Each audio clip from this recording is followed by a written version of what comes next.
ইরানকে লক্ষ্য করে আগ্রাসনের পর থেকেই শুরুতে বেশ আত্মবিশ্বাসী ছিলেন মার্কিন প্রেসিডেন্ট ডোনাল্ড ট্রাম্প। তবে সময় গড়ানোর সঙ্গে সঙ্গে তিনি কৌশলগত সংকটে পড়ছেন। যুদ্ধ দ্রুত শেষ করতে তিনি নানা চেষ্টা চালালেও নমনীয় হচ্ছে না তেহরান, বরং শেষ পর্যন্ত লড়ে যাওয়ার অবস্থানেই রয়েছে আয়াতুল্লাহ মোস্তফা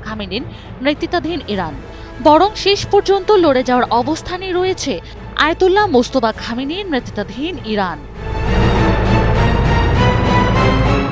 আর এই পরিস্থিতিতে মিত্র দেশগুলোর কাছে সহায়তা চাইছেন ট্রাম্প।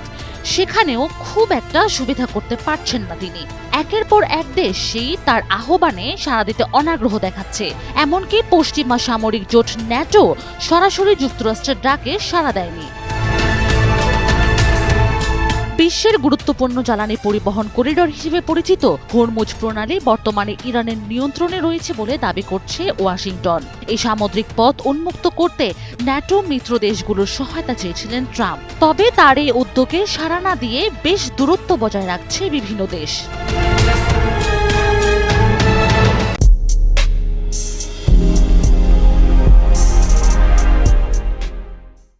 আর ট্রাম্পের জন্য নতুন ধাক্কা আসে জার্মানি থেকে। ব্রাসেলসে 16 মার্চ জার্মানির পররাষ্ট্রমন্ত্রী জোহান ওয়েটফুল বলেন, ন্যাটো হরমুজ প্রণালীর দায়িত্ব নিতে যাচ্ছে এমন কোনো সিদ্ধান্ত তিনি দেখছেন না। তার ভাষায়, যদি এমন সিদ্ধান্ত হতো তবে ন্যাটোর সংশ্লিষ্ট সংস্থাগুলো ইতোমধ্যে ব্যবস্থা নিত।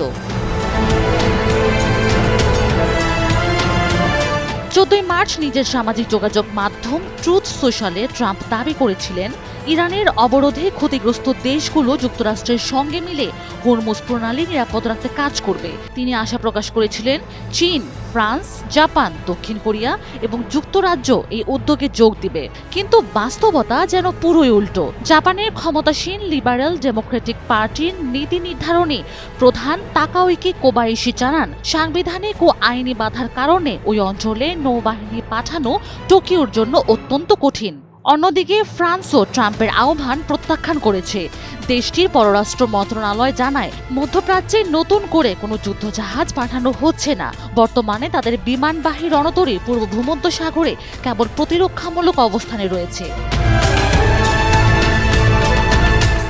সব মিলিয়ে ইরানকে ঘিরে বাড়তে থাকা এই সংঘাতে যুক্তরাষ্ট্র এখন ক্রমেই কূটনৈতিক একাকিত্বের মুখোমুখি হচ্ছে। আর কোনো বড় মিত্রের সরাসরি সামরিক সহায়তা ছাড়া যুক্তরাষ্ট্র কতদিন ইরানের বিরুদ্ধে যুদ্ধ চালিয়ে যেতে পারবে, সেটি এখন বড় প্রশ্ন হয়ে উঠেছে। Sanjida Afrin, NTV online.